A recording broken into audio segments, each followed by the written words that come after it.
Assalamualaikum warahmatullahi taala wabarakatuh. Salam bahagia, salam pencerahan, salam pertemuan dengan anda yang berkesempatan dengan saya. Apa khabar Saudara Azrul Jalil? Itu juga dengan Saudara Syahad Ibrahim. Apa khabar anda Saudara Abdul Jalil Yusuf? Saudara Zamari LC. Terima kasihlah sebab malam menemani saya ya. Saudara pembalasan Masyar Kabare Waras, Puan Siti Arpah, Saudara Syarul Azam, selamat malam. Moga anda juga sihat walafiat. Saudara Muhammad Kamal, Saudara Mazli Samsudin. Jangan lupa saudara like, share dan subscribe di Facebook dan Instagram. Bila bisa bubar tu, sabar weh. Saudara Iwan, Saudara Muhammad Hashim Muhammad Din. Apa khabar dari Kemayan, Pahang, Saudara Muhammad Hashim. Saudara Joka, doa saya anda sihat. Puan Halimah Hashim, terima kasih. Salam untuk seluruh warga Cinta Damai. Saudara Al-Jabar, Saudara Oping Temu, Saudara Yusuf Awang dari Tanah Merah, Kelantan. Saudara Abdul Rahman Hamzah, Saudara Muhammad Afendi, Saudara Mae, salam perjuangan katanya. Itu juga Saudara Ratapan Kasih. Terima kasih Makmo dari Semban, dari Sembilan. Puan Rusmini dari Pontian, terima kasih. Jaafar Syuhadah, selamat malam. Saudara Ishak Makno, Saudara Mustafa, ini di Instagram saudara. Saudara Azmi Omar daripada Mindef. Saudara Ishak Makno. Itu juga dengan Minadik Danish, Anwar Zakaria, Saudara Hamid, salam dari Kuantan. Saudara Madam K, Yauman Waras, Hazrul Aidi, Ninsha Hassan, Saudara Rosli Yunus, Rejab Mak Yusof di Instagram. Jangan lupa saudara Puan Nur Maria, Izal Putra, Azali Kasim, selamat malam. Puan Nuriah Arsyad, Saudara Muhammad Noh Mat Apid dari Melaka, terima kasih hadir. Saudara Ramli Putih, terima kasih. Faris bin Abdullah, Saudara Muhammad Yusof, Joka Karim, Saudara Abdul, Saudara Azli, Joka Karim dari Taiping, ini di Instagram. Saudara Azawan, Saudara Elon Yahya, Elon Yahya, Saudara Dahlia Hasan, Fakri Sani, apa khabar? Selamat malam. Puan Siti Fatimah Hamad. Begitu juga dengan Ahmad Pintu. Abang Anjang Hasan bubar katanya. Saudara Muhammad Kamal, apa khabar? Saudara Zainal Abidin Muhammad yang Maya daripada Johor Baru. Puan Nuriah Arsyad dari Hutan Melentang. Syafi'i Syabidi, Saudara Man Kidal, Saudara Muhammad Syahril, Syafi'i Syahid, Puan Anton, Haji Azhar Abdul Manap, apa khabar Tuan Haji, Melbourne, dan teman-teman yang tak sempat saya santuni, saya mohon maaf. Biasalah saudara, setakat ini saja pencerahan yang saya dapat santuni anda waktu ini, dan insya-Allah selepas usai pencerahan ini saya akan santun anda. Saudara, seperti biasa hari ini hari Isnin, tanggal 26 September, hari yang ke-922. Bagaimana saya katakan, sampai malam saya ni menghitung hari, nak menantikan bilakah saatnya kita dapat memutuskan jaringan COVID-19. Saudara, dah 922 hari dah COVID-19 ini melanda negara kita. Laporan yang saya terima kemarin 1924, tapi semalam nampaknya ada sikit pengurangan, iaitu 1608. Masih lagi 1000 lebih saudara, 1600.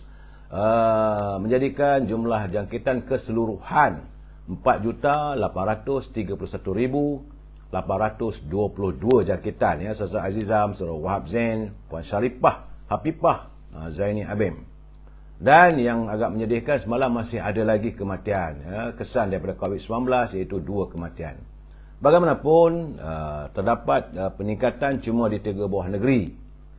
Diharapkan negeri-negeri lain masih bertahan, iaitu 13 buah negeri bertahan.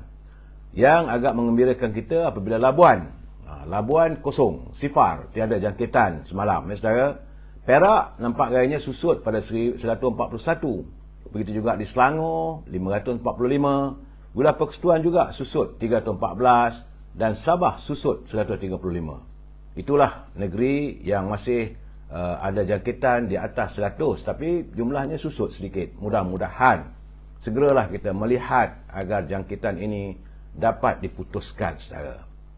Itulah yang dapat saya laporkan. Jumlah keseluruhan untuk bulan ini setakat 25 September adalah 48,634. Ini keseluruhan dalam tempoh 25 hari saudara ya.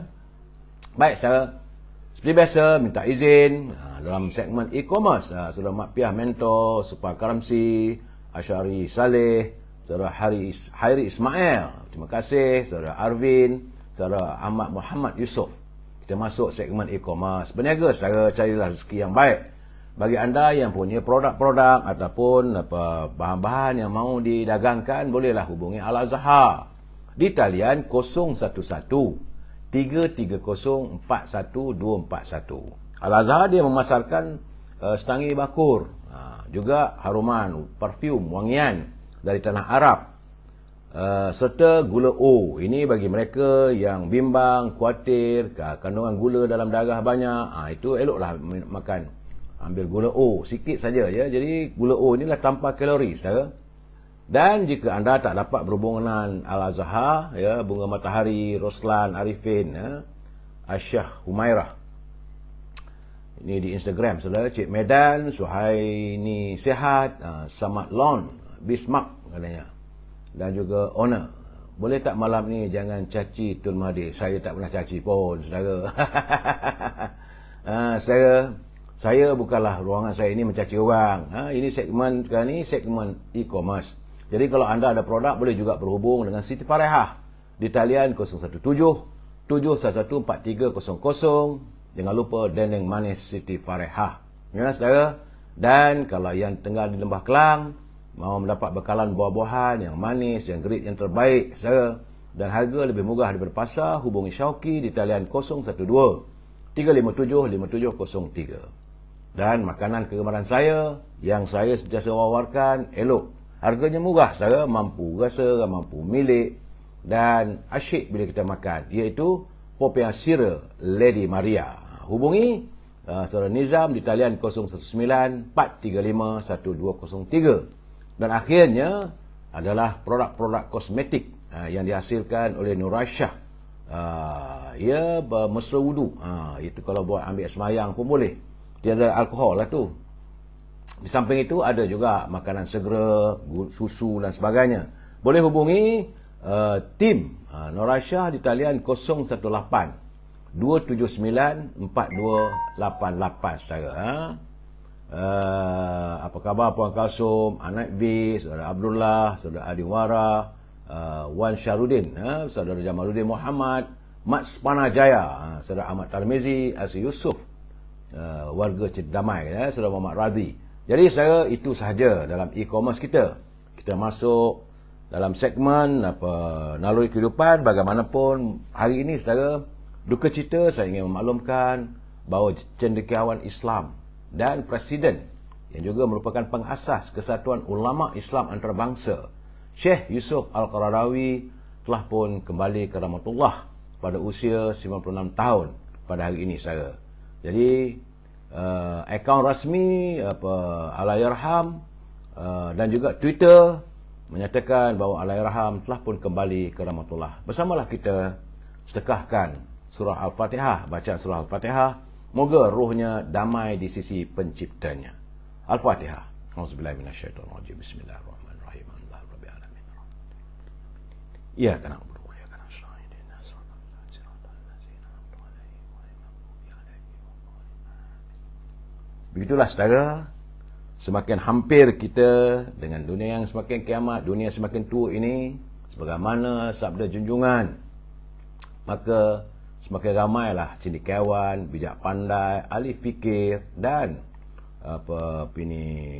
pakar-pakar Islam ini kembali ke rahmatullah. Tapi bagaimanapun saudara, hidup perlu diteruskan. Baik saudara, dalam segmen naluri kehidupan ini kita harus melihat saudara, bahawa dosa itu merupakan perbuatan yang bertentangan dengan kehendak dan perintah Allah.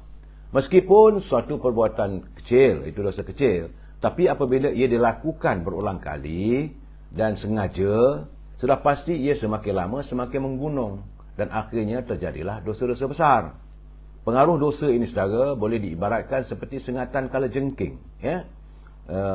sama ada yang kecil atau yang besar. Kedua-duanya mendatangkan kesakitan dan berisiko. Tapi risiko sengatan kalajengking yang kecil itu tidaklah sebegitu tinggi berbeza dengan kalajengking yang besar. Dan ia pastilah lebih parah dan menyakitkan. Begitulah analoginya antara dosa kecil dan dosa besar. Apa juga perbuatan yang bertentangan dengan hukum Allah sudah pasti berdosa, saudara. Cuma yang membezakannya ialah sama ada dosa itu dosa kecil atau dosa besar, bergantung kepada jenis-jenis dosa yang dilakukan. Dalam sebuah hadis, baginda Nabi Muhammad SAW bersabda, ketika seorang mukmin berbuat satu dosa, dosa itu menjadi sebuah noda hitam pada hatinya. Jika ia menyesal, itu mohon keampunan, hilanglah noda itu. Jika ia tidak menyesali perbuatan itu, noda itu akan membesar dan membesar sehingga menutupi seluruh hatinya. Ini hadis riwayat Abu Hurairah. Apabila sekeping hati diselaputi noda hitam, sudah tentu tiada satu titik cahaya pun akan dapat menembusinya. Oleh itu, apa jua peringatan Allah, walaupun melalui Al-Quran sebagai petunjuk, sukar diterima dan meresap ke dalam hatinya. Itulah yang dikatakan apabila hati sudah mati, saudara. Sama ada kita menyedari atau tidak, sebenarnya hampir setiap hari, saudara, kita melakukan dosa. Tidak kira sama ada dosa kecil atau dosa besar. Dosa secara umumnya dilakukan dalam dua perkara, iaitu meninggalkan seruan Allah dan melanggar perintah Allah. Sudah menjadi sifat semula jadi manusia, gemar melakukan perkara-perkara yang dilarang dan meninggalkan perkara-perkara yang disuruh. Tapi ingat, saudara, setiap dosa akan ditanggung oleh pelakunya sendiri, bukan oleh orang lain. Kita yang berdosa, kitalah yang harus memikul dosa-dosa itu. Walaupun kita sentiasa diperingatkan supaya beriman kepada Allah dan meninggalkan larangannya, tapi ramai yang masih juga mahu melakukan dosa dan maksiat, meskipun balasannya jelas tidak terperi. Kerana setiap anak Adam pasti berbuat dosa, dan sebaik-baik pembuat dosa itu adalah mereka yang bertaubat. Saudara, apa salahnya sebelum kita tidur nanti, kita beristighfar dan mohon keampunan daripada Allah SWT. Sebab itu digalakkan dan diminta untuk kita melakukan solat 5 waktu. Kerana selepas solat kita akan mohon keampunan daripada Allah SWT agar jalan kehidupan kita ini insya-Allah sentiasa dalam keredaannya, saudara. Baik, itulah naluri kehidupan kita hari ini.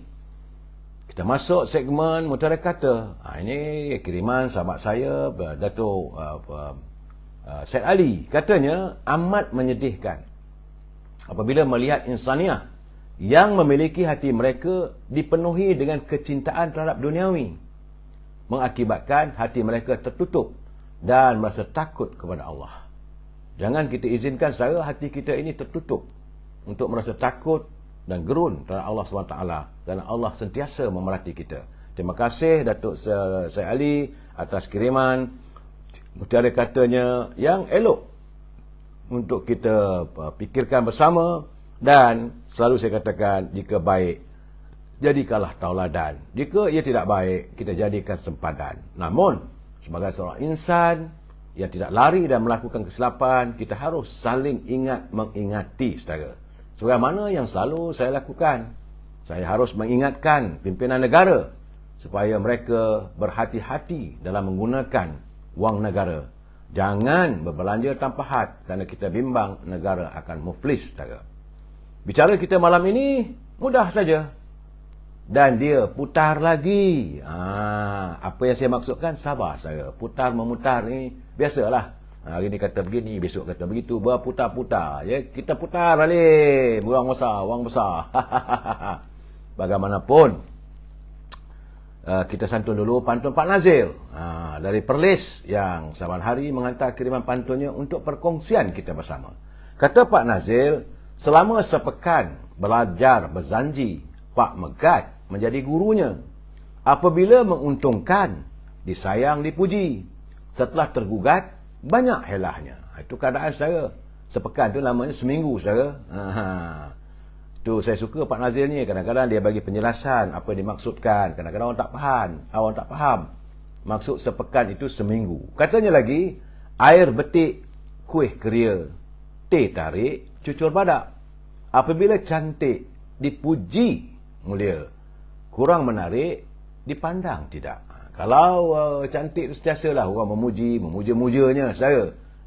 Tapi apabila tak menarik, maka orang tak pandang. Sebab itu kepimpinan harus sedar diri. Saudara Satpiut, saudara Puan Normah Abdullah, Syahrudin, Habizil Yahya, saudara Hasan Abdul Manap, saudara Zana Ishaq, Hamzah Hussein, saudara Hashim Hassan, Suraya, selamat malam, salam sejahtera. Muhammad Azhar, Edi Rizal, Ismail Bakar, Osama, Fazilah Awang, Ahmad Tajuddin. Saudara, jadi yang mana saya sempat, saya cuba santuni sedikit demi sedikit. Dan sebelum saya memberi pencerahan, pasti saya memberi peringatan, saudara. Bagi mereka yang menyunting semula live saya ini, dimasukkan dalam apa sahaja channel, maka anda harus bertanggungjawab kerana saya tidak bertanggungjawab atas sebarang suntingan yang anda lakukan, saudara. Samping itu, mana-mana yang saudara menghantar kiriman yang terpapar, seandainya ia bertentangan dengan syarat-syarat ataupun ketetapan Kementerian Komunikasi, syarat-syarat komunikasi negara, maka anda juga harus bertanggungjawab. Saya tidak harus dapat bertanggungjawab kerana saya tidak mampu untuk memantau kesemua suntingan mahupun tulisan anda. Ingatlah saudara, ini adalah pencerahan politik. Tak lebih daripada itu, bermatlamatkan untuk sekadar memberi informasi apa yang berlaku dalam segmen politik negara kita, saudara, yang kita lihat semakin bercelaru, saudara. Dan asas prinsipnya, kita mesti bersetuju untuk tidak bersetuju. We must agree to disagree. Itulah prinsip kita. Saudara boleh bersetuju dengan pandangan saya, saudara juga boleh menolak pandangan saya. Dan jika saudara mahu menghantar kiriman, saudara mahu memberi alasan dan sebagainya, tidak ada masalah bagi saya, asalkan kiriman anda itu menggunakan bahasa-bahasa yang harmonis. Ingat saudara, kita adalah warga cinta damai. Saudara, laporan kaji cuaca setakat hari ini, Jabatan Meteorologi Malaysia mengeluarkan amaran bahawa akan berlaku angin kencang serta laut bergelora bagi kategori pertama dan kedua. Ia membabitkan itu di Condor, Layang-Layang, Labuan, Reef North, Reef South dan Lautan Sulu. Katanya bermula malam ini hinggalah hari Jumaat. Seminggu lama saja. Met Malaysia berkata keadaan itu amat berbahaya bagi semua aktiviti laut, terutamanya kepada bot kecil, feri dan sebarang aktiviti menangkap ikan. Menurut Met, cuaca cerah diramai berlaku di hampir seluruh negeri Semenanjung dan dijangka berlarutan sehingga lewat pagi nanti. Sementara itu, negeri-negeri di sebelah Malaysia Timur, hujan lebat dari bukit petir sedang berlaku, membabitkan kawasan di sekitar barat Sarawak, di perairan Sabah dan wilayah Persekutuan Labuan. Keadaan ini dijangka akan berlarutan selama 2 hingga 3 hari. Dia dalam 1 jam, 2 jam. Sementara itu, ramalan cuaca di sebelah petang, Met Malaysia masih menjangkakan hujan dari bukit petir boleh berlaku, membabitkan kawasan sekitar Kelantan, Terengganu, Pahang, Perak, Kedah, dan juga 1-2 tempat di kawasan sekitar Johor. Sarawak pula dijangka hujan yang berpotensi berlaku di hampir keseluruhan negeri itu, manakala di Sabah lebih kepada bahagian pedalaman dan sekitar Tawau serta Sandakan. Jadi orang awam dinasihatkan supaya berhati-hati dan peka dengan amaran yang dikeluarkan oleh Met Malaysia. Saudara, itu keadaan cuaca. Perlu saya beri laporannya sebagaimana saya melaporkan kedudukan COVID-19. Jadi kalau ada laporan daripada Met, saya harus menyiarkan, saudara. Dan hari ini, saudara, saya bagaimana saya katakan 2-3 hari lalu, saya semakin gusar melihat kedudukan nilai ringgit kita di pasaran antarabangsa. Hari ini, pagi tadi, $1 Amerika sudah pun mencecah pada RM4.60. RM4.601 untuk mendapatkan $1 Amerika. Dan ada tanda-tanda menurut daripada pakar-pakar ekonomi mengatakan boleh mencecah pada harga $1 Amerika RM4.72. Kekhawatiran saya, apabila dolar Amerika itu tinggi, maka kita bakal memberi barang-barang keperluan kita ini akan meningkat. Ini yang kekhawatiran saya sebab pengimport, kawan-kawan kita ataupun ahli perniagaan mengimport seluruh barang-barang keperluan kita sebanyak 75% rasanya. Makanan keperluan harian kita ini diimport. Dan para pengimport makanan ini menggunakan tukarannya bukan dengan tukaran wang negara lain, iaitu berbanding dengan dolar Amerika. Hari ini sudah RM4.60. Kalau naik RM4.70, kekhawatiran saya kalau dia naik RM4.80.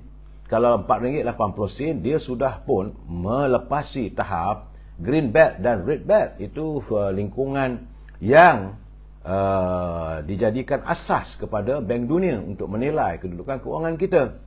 Ini yang kebimbangan saya sebenarnya. Sebab kita membeli barang dengan menggunakan dolar Amerika.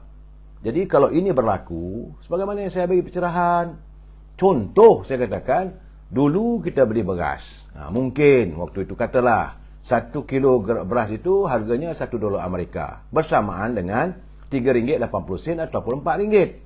Tapi kerana kenaikan sampai RM4.72, maka 1 kilogram beras adalah RM4.72.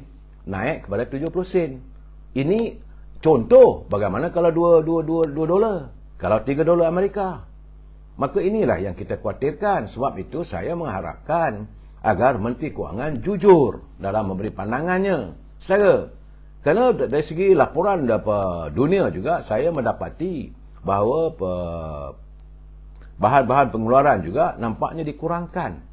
Sehingga bulan Ogos, pengeluaran produk-produk dunia yang menunjukkan tanda-tanda pengurangan yang begitu ketara.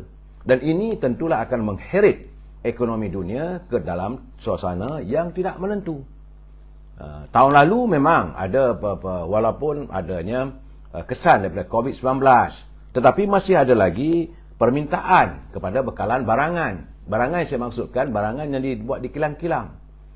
Ini keadaan saya. Jadi kalau barang yang dari kilang-kilang ini kurang permintaan di peringkat pasaran dunia, maka tentulah ini juga turut menjadikan suasana ekonomi kita yang dalam keadaan yang tak menentu.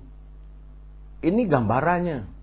Saya haraplah MITI ataupun Kementerian Perdagangan Luar Negeri dan Perindustrian melihat, mengkaji sebenarnya. Kita masih lagi duk cakap tentang pelabur, sedangkan barang yang dalam negara kita pun sudah mengalami kesukaran untuk diekspor.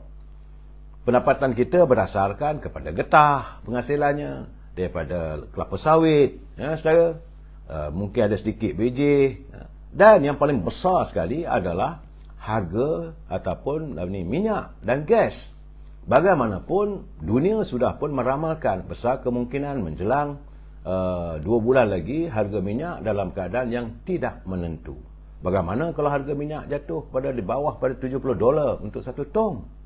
Tentulah ia akan mengurangkan pendapatan negara. Bila pendapatan negara berkurangan, macam mana nak buat bajet yang baik-baik?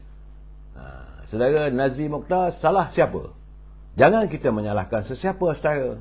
Pertama sekali, kita kena terima hakikat, ini kesan daripada ekonomi dunia yang tidak menentu, yang merudum. Tetapi kalau pimpinan kita, seandainya pimpinan kita ini benar-benar berjiwa rakyat, mereka sudah pun mencari jalan ikhtiar bagaimana untuk mengekang agar ekonomi kita ini berada dalam keadaan yang stabil. Kestabilan ekonomi terletak pada kestabilan politik. Bila politik tidak stabil, maka tentulah ekonomi juga turut terheret untuk tidak stabil. Menjadi malang lagi secara apabila pimpinan ataupun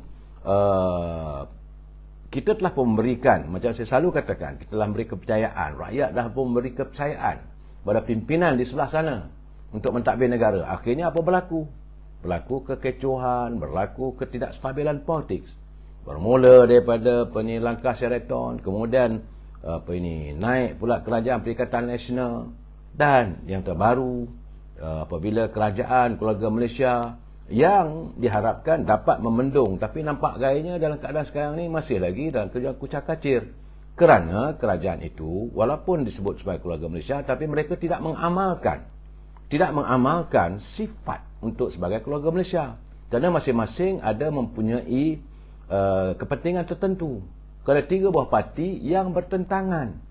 Parti UMNO, parti PBM dan parti PAS yang tidak sehaluan pemikirannya. Dulu kita dipimpin oleh satu parti yang sehaluan itu Kerajaan Barisan Nasional. Walaupun bercampur banyak parti-parti lain, tetapi haluannya satu. Ini tidak begitu, saudara. Itu masalah yang kita alami, saudara. Dan saya ingin juga menyampaikan pesanan yang dilafazkan oleh Ketua Polis Negara Tan Sri Akril.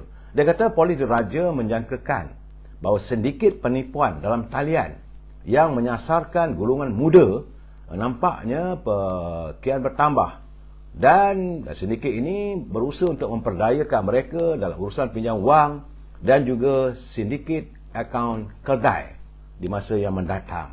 Jadi Ketua Polis Negara Tan Sri Akril Sani Abdullah kata sedikit ini akan meneruskan modus operandi yang sama, tapi lebih menyasarkan kepada golongan muda. Saya kita juga risau sebab adanya sindiket-sindiket ini yang terlibat dalam pemerdagangan organ-organ manusia. Jadi kalau saudara bawa anak-anak kecil ke pusat membeli belah, ataupun jangan biarkan anak kita berada di luar rumah tanpa kawalan.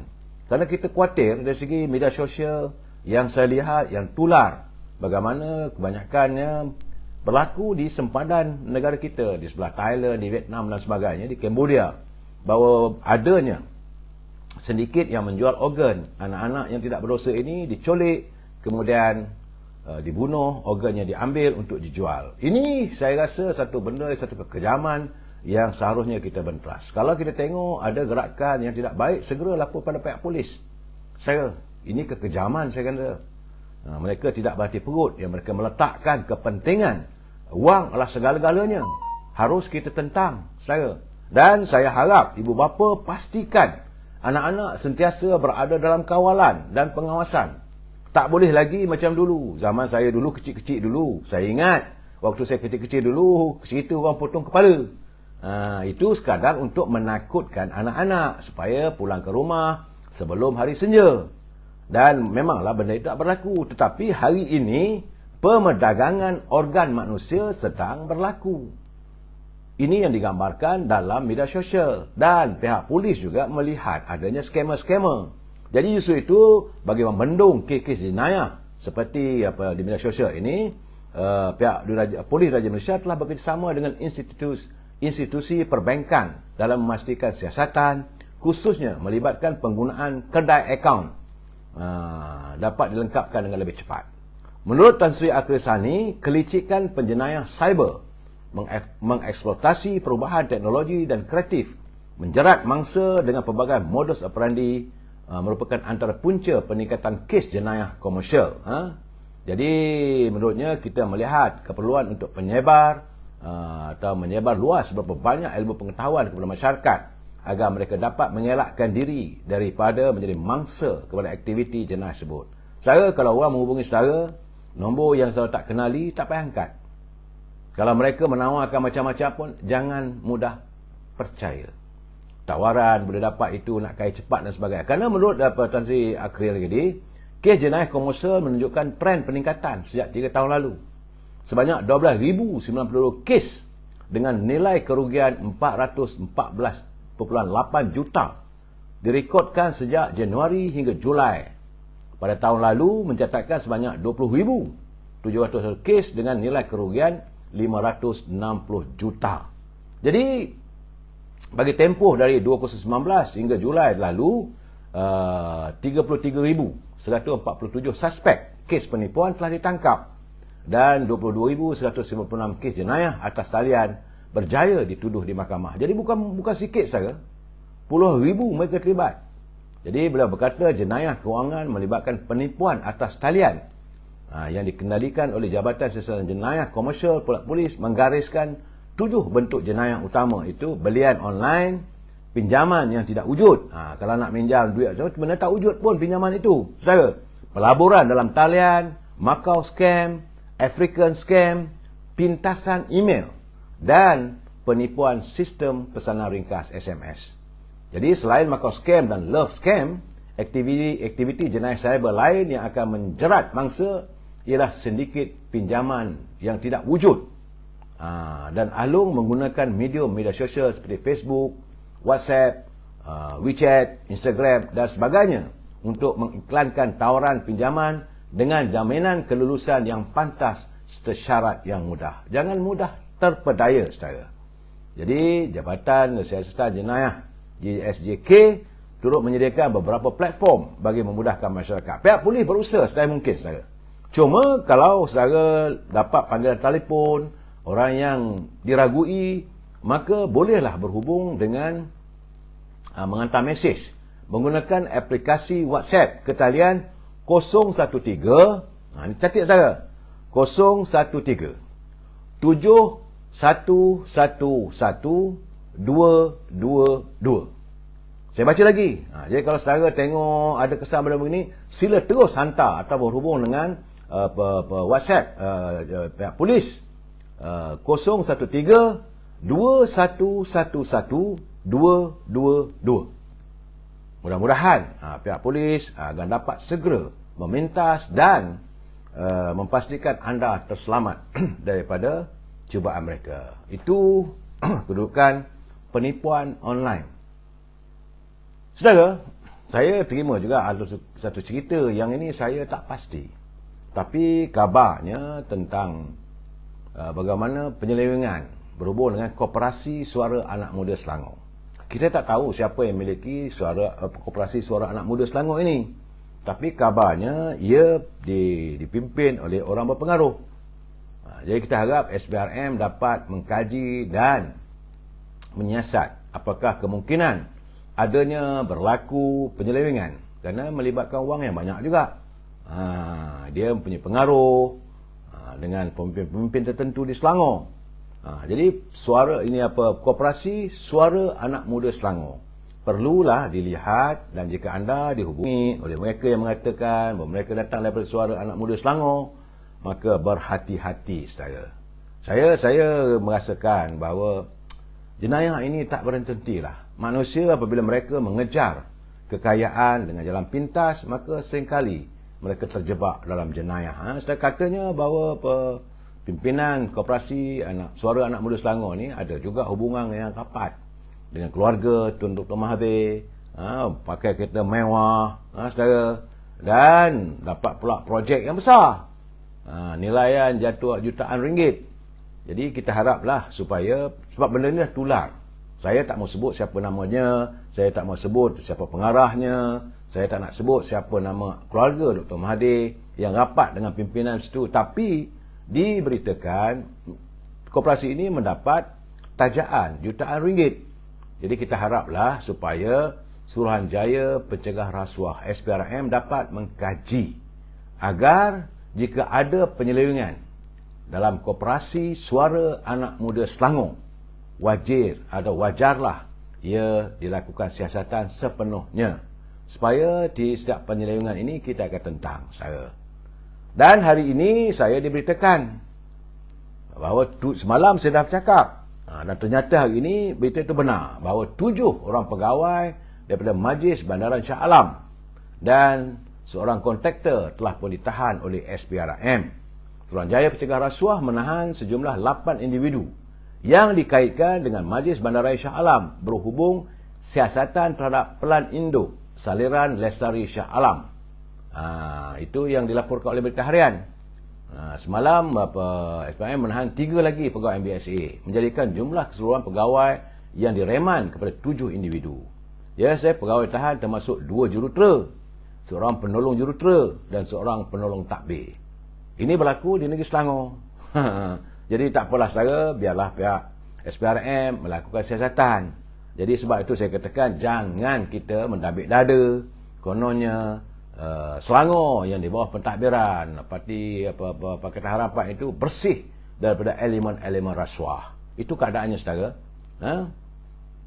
Dan cuma yang saya tak seronoknya, saudara, ini seorang pegawai tertinggi dalam FGV, Felda Global Venture.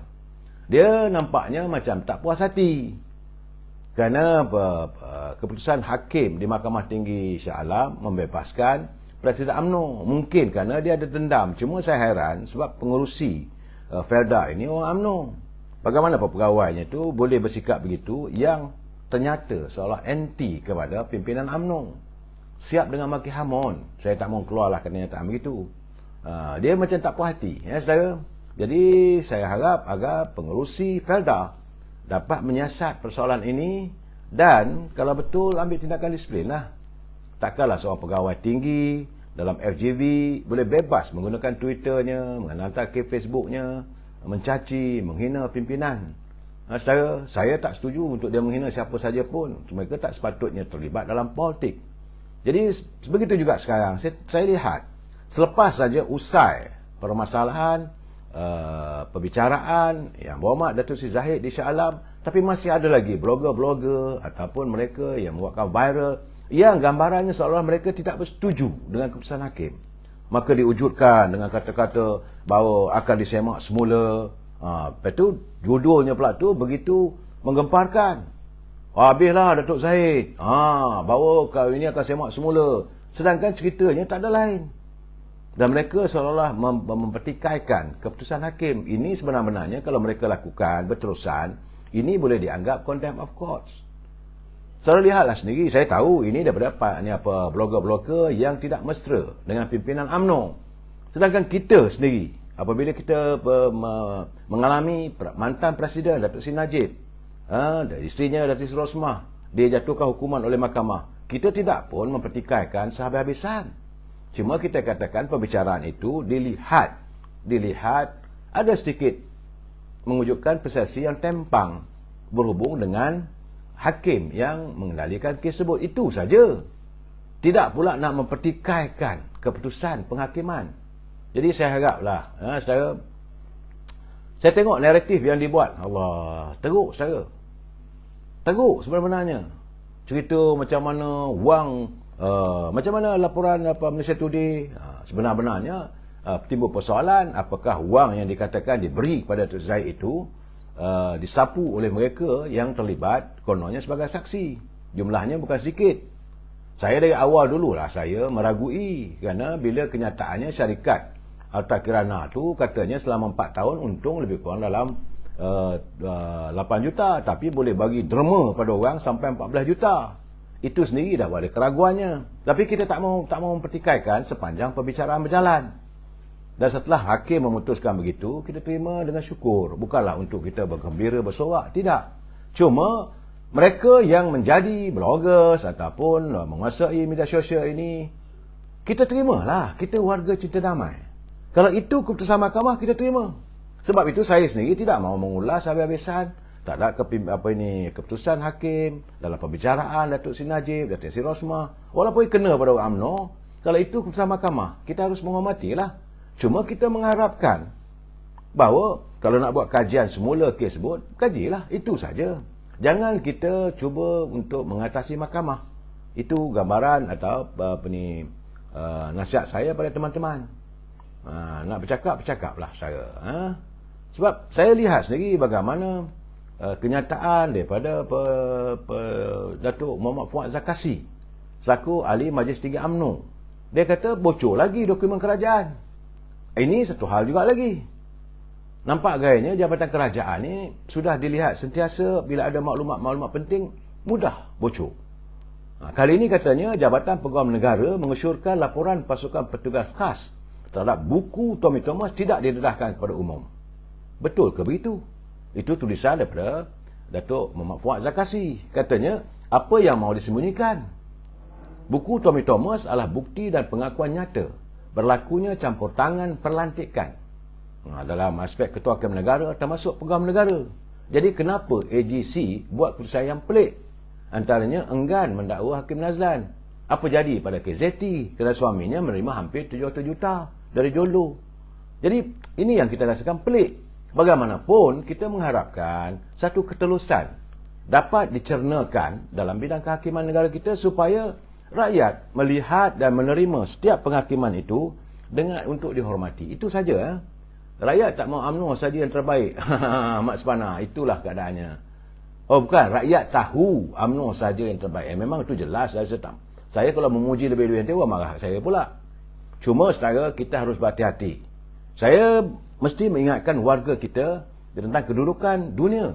Kerana ia tak banyak sedikit tempias yang akan berlaku pada negara kita.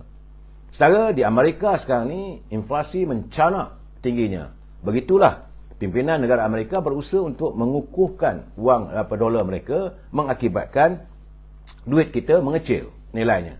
Dan media sosial sinar saya tengok melaporkan bahawa kini kecoh apabila adanya kabar angin tentang kemungkinan berlakunya rampasan kuasa di Beijing. Sejak seminggu lalu, di mana dua bekas menteri yang dihukum atas kesalahan rasuah disifatkan sebagai keputusan paling kontroversi dalam negara tersebut. Jadi beberapa rakaman video yang menjadi tular di Twitter turut mendakwa bahawa Presiden Xi Jinping kini diletakkan di bawah tahanan rumah setelah pergerakan tentera yang tidak pernah berlaku sebelum ini dilihat menuju ke kediaman pemimpin tersebut di ibu kota. Tapi bagaimanapun mula ada pengesahan rasmi. Apakah berlaku rampasan kuasa ataupun kudeta? Kalau ini berlaku, tentulah suasana mengheret ekonomi China ke dalam suasana pasaran yang tidak menentu juga. Dan tentulah terkait dengan kita. Sebab Malaysia adalah antara negara yang mengeksport begitu banyak. Kita ekspor minyak kelapa sawit, kita ekspor getah, kita ekspor minyak dan juga gas ke negara China. Jadi dalam keadaan begini perlu dilihat kerana katanya bahawa kenderaan milik Tentera Pembebasan Rakyat PLA menuju ke Beijing sejak pada 22 September. Dari daerah Wan Lai berhampiran Beijing ke bandar Zhangjiakou iaitu wilayah Hebei yang melibatkan keseluruhan konvoi sejauh 80 km. Jadi jika ini berlaku, melihat bahawa tidak ada ketentaman lagi. Masalah perang Amerika, Rusia dengan Ukraine tak selesai lagi. Dan sekarang ni berlaku suasana yang tidak menentu berhubung dengan politik di negara China. Sebab itu saya mengharapkan agar negara kita segera selesaikan masalah politik negara kita ini supaya kita dapat membuat persiapan lebih wajar lagi. Itu keadaan saudara. Baik saudara, itu laporan dunia, laporan ekonomi, sedikit-sedikit yang mahkamah. Saudara, cuma saya masuk bab politik hari ini. Saudara, bahawa dengan jelas saya melihat bahawa teraju, iaitu teraju utama Gabungan Rakyat Sabah yang dipimpin oleh Datuk Haji G semalam tiba-tiba mengutarakan harapan untuk bekerjasama dengan UMNO, Barisan Nasional. Sedangkan kita tahu JRS ini, Haji G adalah orang parti Peribumi Bersatu, PBBM. Orang daripada Perikatan Nasional. Ini dilihat seolah dia menyanggah keputusan Tan Sri Muhyiddin yang menyatakan bahawa UMNO Barisan Nasional adalah musuh utamanya. Tapi di Sabah nak nyatukan. Ini bagi saya lah, keadaan ini menggambarkan bahawa suasana dalam Perikatan Nasional sudah berlaku perbalahan yang begitu besar dalam menentukan dasar parti tersebut, ke arah mana mereka nak pergi. PBN, Perikatan Nasional, pimpinannya Tan Sri Muhyiddin sudah pun mengumumkan musuh utama adalah UMNO Barisan Nasional. Tapi pimpinan dalam parti tersebut macam di Sabah nak bekerjasama dengan UMNO. Begitu juga di peringkat persekutuan, parti yang bersama dengan mereka yang dilihat begitu ramai jumlah, begitu besar jumlah itu, parti PAS. Menyantuni supaya kalau boleh janganlah dipisahkan kerjasama dengan UMNO. Jadi ertinya sudah ada perbalahan dalam Perikatan Nasional. Sebab itu menurut Datuk Razlan selaku Majlis Tinggi UMNO, dia mengatakan bahawa batu nisan untuk PPBM, Parti Peribumi Bersatu Malaysia, sudah pun tersedia. Bagi saya, liang lahat politik untuk Parti Peribumi Bersatu Malaysia di Sabah besar kemungkinan terkubur untuk selamanya. Kerana apabila pemimpinnya juga sudah mula goyah, dan besar kemungkinan mereka akan kalah. Sebab itu akhirnya, itu saya katakan, yang dikejar tak dapat, yang dikendung berciciran. Teruskanlah. Tan Sri Muhyiddin nak balun UMNO ke, nak balun pimpinan UMNO, buatlah. Kerana pemimpin PBM Sabah memberi gambaran bahawa mereka seolah tidak lagi bersama presidennya. Kerana mereka seolah tidak sebulu dengan keputusan Tan Sri Muhyiddin mau berperang dengan Barisan Nasional. Jadi situasi ini diibaratkan seperti balasan daripada tindakan pemimpin utama parti itu yang seringkali bertindak menabik dada dalam melaksanakan strategi politiknya. Itu kata daripada Datuk Razlan, saudara. Malahan, saudara, PAS mengingatkan Presiden Parti Bumi Bersatu, Tan Sri Muhyiddin, supaya lebih cermat apabila mengeluarkan kenyataan mengenai Barisan Nasional. Ini gambaran yang saya perlu nyatakan. Itu yang dilantarkan, yang dinyatakan oleh pimpinan daripada Parti PAS. Sebab mereka berusaha nak lagi, sedangkan UMNO dah jelas. Kita bila ada pilihan raya, kita akan terus bersendirian. We go solo. Sebab itu, sebagaimana kenyataan Presiden UMNO, Datuk Sri Zahid Hamidi, dia kata, bahawa pengurusi Perikatan Nasional Tan Sri Mahyudin Mak Yassin, dia tak perlulah nak beria sangat mengumumkan bahawa Barisan Nasional ini adalah musuh utama PN. Jadi pengumuman itu sekadar menunjukkan kekalutan pemikiran beliau untuk berhadapan dengan pilihan umum. Kerana rakyat dah tahu lama dah, antara PBM dengan UMNO ini memang musuh sejak azali.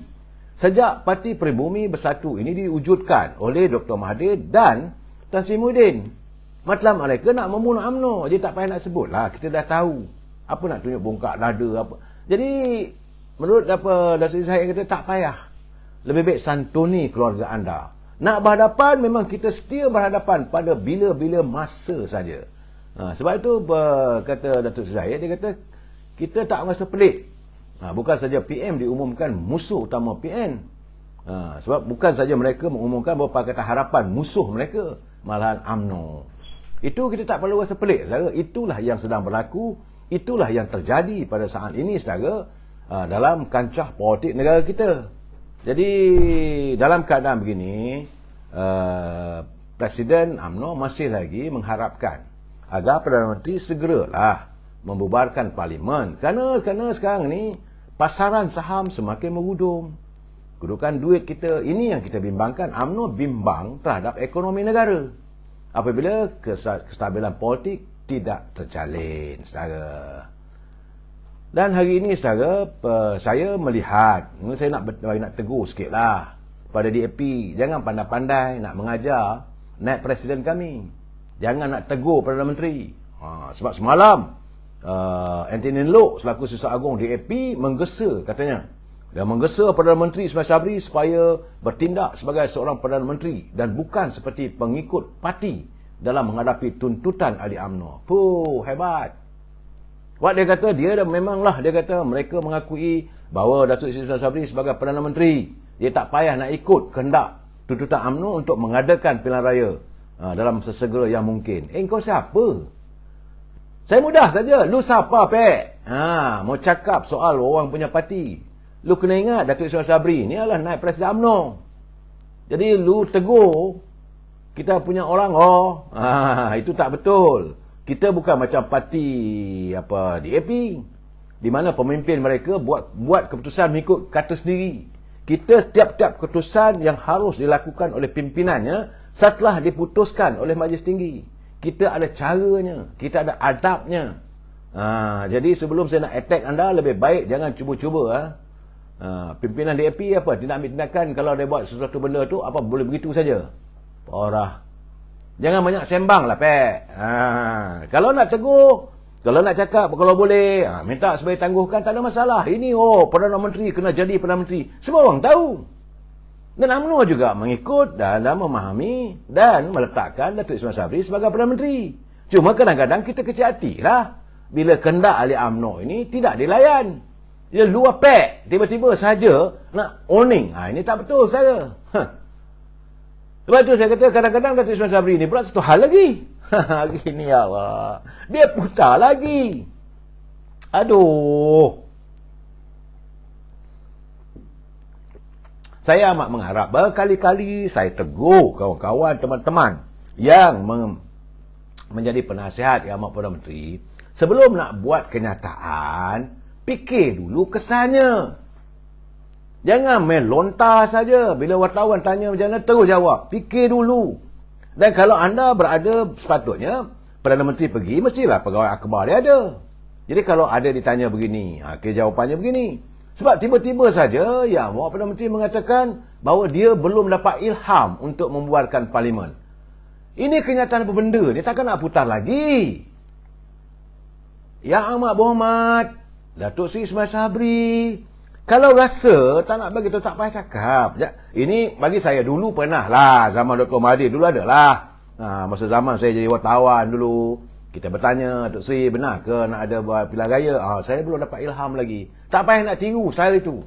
Itu old school, cara lama. Jawab betul terang. Isu tentang pilihan raya ini akan diputuskan pada mesyuarat 30 September nanti. Sudah. Kau tanya lagi, apakah Yang Amat Perdana Menteri akan tak payah. Saya dah katakan pada 30 September. Jadi tak ada orang memberi spekulasi yang bukan-bukan. Ini bila keluar kenyataan bahawa belum dapat ilham, itu orang Kedah kata, ini loklak ni dia dah. Cakap tak boleh pakai. Ini keadaan saudara. Ini seorang timbalan menteri.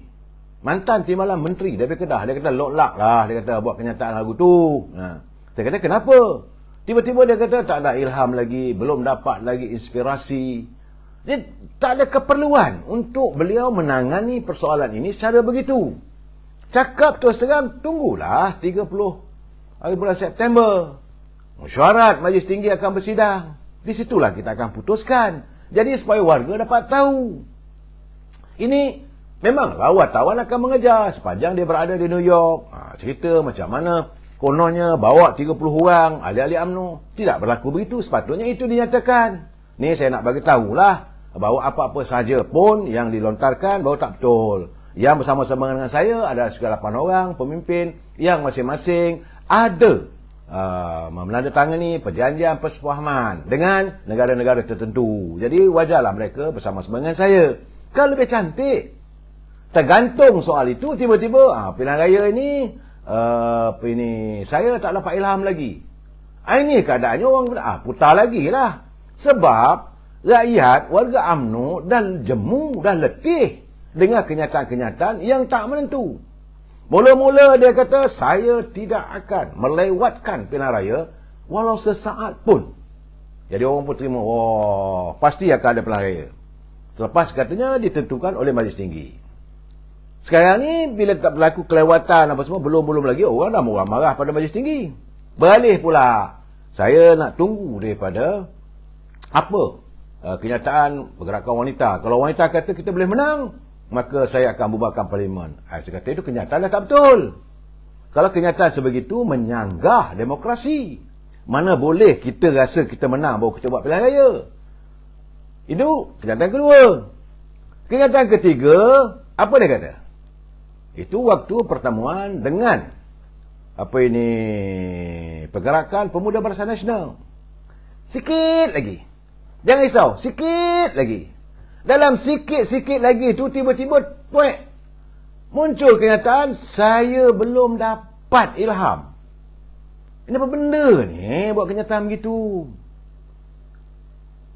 Saya haraplah agar yang Perdana Menteri tuntaslah. Nak buat cakap nak buat. Tak nak buat cakap tak nak buat. Senang. Sebab warga UMNO sekarang ni dah letih. Sebab itu kita amat mengharapkan pada 30 bulan ni Majlis Tinggi UMNO dapat memutuskan secara tuntas. Yes or no. Bila nak dibuat? Rakyat sekarang ni dah tak larat dah. Dengan janji-janji itu ini. Sekejap sikit lagi. Dengan segeralah. Takkan lewatkan. Lepas tu nak tanya wanita. Jadi jawapan dia semua. Jadi akhirnya saya terima SMS daripada kawan dia kata, buta-buta lah orang UMNO ni kena dipermainkan perasaan mereka. Ini yang kita tak tahan. Kita tak mau pula bubar atau tak bubar tiba-tiba kata 31 September. Ini lagi mengarut. Saya dapat kiriman katanya mungkin kita buat putuskan nanti pada 31 September. Mana ada 31 September? Macam mana Abang Non lah. Datuk Seri Anwar Ibrahim, dia kata bahawa nak jadi Perdana Menteri pada 50 Januari. Itu keadaan saya. Jadi bagi saya, keputusan pembubaran parlimen ini diputuskan secara tuntas pada 30 September. Dan Presiden juga ahli-ahli UMNO nak tahu apakah mereka yang sewajarnya disingkirkan daripada UMNO dilaksanakan. Sebab Datuk Seri telah mengatakan bahawa Datuk Seri dah kenal siapa itu musang berbulu ayam. Siapa itu tikus-tikus yang membusuk dalam kolam rumah UMNO. Ini juga perlu ambil tindakan. Sebab warga UMNO dah letih. Orang duk menyindir kita. Warga akar umbi sudah melihat. Memang kita tahu sekarang ni pun banyak pula bahawa kalangan menteri-menteri. Ini kluster menteri. Saya yang mengelilingi yang kononnya keliling kelalang Perdana Menteri dah mula nak buat U-turn. Ada pula mengatakan saranan Presiden UMNO itu benar. Presiden UMNO sewajarnya begini. Dah mengalih, dah buat U-turn. Saya kata ini kayalah Allah. Malulah. Sebab mereka sudah merasakan bahawa diri mereka pasti tidak akan diberi kesempatan untuk bertanding sekali lagi. Ada yang mengatakan nak tukar parti. Nak tukar parti keluar, tak ada masalah. UMNO bukan sikit dengan pemimpin. Jangan anda merasakan anda saja yang layak memimpin. Ramai lagi. Malahan, keberadaan anda sebagai menteri itu banyak menyinggung hati dan perasaan rakyat. Apabila permasalahan rakyat tidak ditangani. Saya dah bercakap. Perasaan keprihatinan. Kluster menteri daripada UMNO ni langsung tak ada perhatian pada rakyat. Contoh, tidak langsung nak umumkan kerana dalam keadaan suasana ekonomi yang begini. Kami, menteri-menteri dari UMNO, mencadangkan kepada Yang Amat Perdana Menteri, potong gaji kami sebanyak 20% supaya wang itu dapat disalurkan untuk memberi bantuan kepada warga yang terkesan. Sepatutnya begitu. Saudara, saya nak bagi tahu, kalau potong 20% pada masalah. Ahli parlimen di AP itu, mereka bukan dapat penuh allowance mereka sebagai ahli parlimen. Mereka cuma dapat 70%. 30% adalah sumbangan kepada parti DAP. Itu yang diamalkan oleh parti DAP. Dan kita wakil rakyat UMNO, ahli-ahli parlimen UMNO, menteri-menteri UMNO dapat sepenuhnya. Nak kurangkan 10% pun tak nak. Sebab itu buatkan rakyat menyampah. Bercakap kononnya prihatin sangat. Kemudian mulalah memberi alasan naratif yang juga mengikut kehendak daripada parti pembangkang. Oh, sekarang ni tak sesuai untuk mengadakan pilihan raya sebab besar kemungkinan akan berlaku banjir. Bila masanya banjir berlaku? Met Malaysia. Ini Jabatan Meteorologi Malaysia. Dia mengatakan, dia mengeluarkan ramalan. Ini ramalan saya, macam ramalan nombor ekor lah. Boleh jadi banjir, tak boleh jadi banjir. Sebab dia kata, negara ini mungkin akan diselami hujan lebat yang berterusan mulai pertengahan bulan November. Lambat lagi. Bulan November pertengahan. Artinya 30 campur 15, 45 hari lagi. Kalau Yang Berhormat Datuk Seri Ismail Sabri balik nanti hadir musyawarah Majlis Tinggi UMNO 30 bulan, bubarkan parlimen. Mungkin dalam tempoh 2 minggu, berarti 14 bulan Oktober. 14 Oktober bubar parlimen, maka bolehlah penamaan calon dilakukan seminggu lepas itu. 20. Jadi 20 bulan, maka ada penamaan calon. 12 hari berkempen. 1 November mengundi ataupun 2 November mengundi. Apa ada masalah? Bukannya banjirnya pun itu sebab Jabatan Meteorologi Malaysia sudah mengeluarkan ramalan. Negara mungkin akan diserami hujan lebat berterusan mulai pertengahan bulan November yang mungkin akan membawa banjir. Oleh itu, sebelum 15 November tahun ini, Malaysia bebas banjir dan boleh jadi masa yang sesuai untuk diadakan pilihan raya umum. Sebelum 15 November. Antara masa yang boleh diadakan pembubaran parlimen adalah sekarang dan buat PRU sebelum 15 November. Jika ada kebimbangan, banjir akan berlaku. Suruhanjaya Pilihan Raya dalam mesyuarat mereka pun mengatakan mereka boleh pilih tarikh selepas bencana banjir surut. Kalau benar berlaku lepas surut, bolehlah kita adakan pilihan raya. Tapi rakyat nak tahu bila. Ini cerita dia. Pembangkang buat naratif. UMNO ni sanggup membunuh rakyat. Nak juga pilihan raya. Sebab mereka sebenarnya takut menghadapi rakyat. Saya dah bercakap. Pimpinan pembangkang sebenarnya mereka takut berhadapan dengan suara rakyat yang akan diterjemahkan melalui peti undi kerana mereka telah khianat pada rakyat. Saya cakap terus terang saudara. Sebab itu selalu saya dengar, bukan saya tak ikuti setiap ceramah yang dilakukan sama ada oleh Imbuk, Rafizi ke, Nurul Izzah ke, Aisyah ke, Datuk Seri Anwar Ibrahim sendiri pun, dan banyak ceritanya lain tak ada, menyerang. Cerita kebobrokan. Bukan sesuatu benda yang akan diadun sebagai untuk dihidangkan untuk rakyat. Dalam keadaan kesukaran rakyat. Cerita nak tergajang sana, nak tergajang sini, itu bukan budaya kita. Cerita nak kata orang ni koswah, orang tu rasuah. Cerita pula kadang tak logik. Ada satu penceramah tu dia kata, kenapa Datuk Seri Najib pilih penjara Kajang? Bukan Datuk Seri Najib yang memilihnya, terpulang pada jabatan kerajaan, jabatan penjara nak menentukan penjara mana untuk menahan Datuk Seri Najib. Tak, dia buat begitu kerana selepas nanti Datuk Seri Rosmah akan juga berada di Kajang sebab sebelah penjara Kajang itu ada untuk penjara wanita. Ini apa mengarut punya ni? Rakyat bukan, memanglah waktu kamu bagi ceramah sesuatu benda yang menyeronokkan. Tapi sampai bila rakyat boleh gelak? Okey, tepuk tangan. Apakah begitu? Rakyat nak tahu tentang kestabilan politik yang bagaimana yang kamu nak laksanakan. Apa yang kamu nak lakukan? Saya bagi tahu, sebab itu mereka sekarang ni semakin takut untuk menghadapi pilihan raya, maka dicipta naratif. Kalau lah buat pilihan raya berlaku banjir, apakah banjir itu nak ikut? Pilihan raya je banjir besar. Pilihan raya je banjir besar. Sampai bila? Until when kita akan tertunggu-tunggu untuk sekadar susut? Tak ada musim banjir pun, kalau banjir nak datang, tengok lihat sendiri apa berlaku di Baling. Tak ada apa musim monsun, tak ada musim hujan lebat, boleh jadi apa banjir besar. Apa berlaku di Pahang, bukan musim monsun, pun berlaku banjir juga. Jadi jangan jadikan banjir ini alasan untuk tidak mengizinkan bahawa pilihan raya dapat dilaksanakan. Ingat saudara, rakyat tertunggu-tunggu untuk memastikan suara rakyat kuasa keramat. Dan pimpinan ni paling takut untuk menghadapi rakyat. Kerana mereka seolah-olah berdosa dengan rakyat. Jadi saya harap teman-teman semua, kalau nak berkempen, silakan berkempen. Kita nak dengar apa yang kamu mau lakukan pada negara ini dalam menghadapi suasana ekonomi yang tidak menentu. Dalam suasana kita menghadapi kedudukan krisis keuangan negara kita yang berterusan merudumnya. Jadi ini yang kita nak tahu. Kalaulah pimpinan UMNO tak betul, nyatakan di mana tak betulnya. Kalau apa yang anda harus lakukan supaya rakyat boleh faham.